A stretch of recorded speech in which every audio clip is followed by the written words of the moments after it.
তো এরা যে আমাকে এমনভাবে ঠকাবে সত্যি ভাবতে পারিনি। কি ভাবছো তো কি হলো শেষমেশ আমার সঙ্গে? তো চলো ফুল ভিডিওটা দেখতে থাকো, জানতে পারবে কি হয়েছে।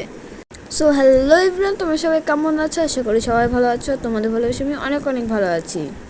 তো রোদ গরমের জন্য তো এখন সকাল সকাল উঠতে হয় ছাদে আসার জন্য, ফুল গাছগুলোকে দেখার জন্য, নাহলে রোদের জন্য আসা তো যায়ই না। তো রীতিমতো প্রত্যেক দিনের মতো আমি আজকেও চলে এসেছি ছাদে আর গাছগুলোকে দেখতে শুরু করলাম এক এক করে।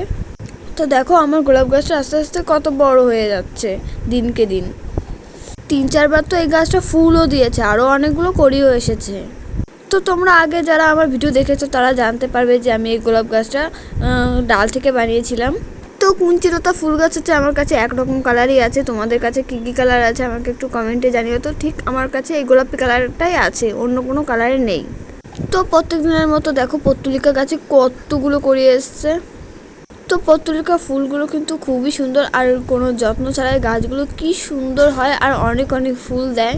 তো এরকমভাবে গাছগুলো দেখতে দেখতে চলে এলাম ড্রাগন গাছের কাছে, আর ড্রাগন গাছের কাছে এসেই আমার মনটা খারাপ হয়ে গেল।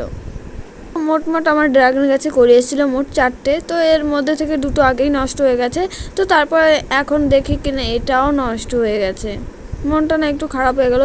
এদের মধ্যে আর একজনই বেঁচে আছে, জানি না তাকে বাঁচাতে পারবো কিনা, তবে বাঁচানোর চেষ্টা করব।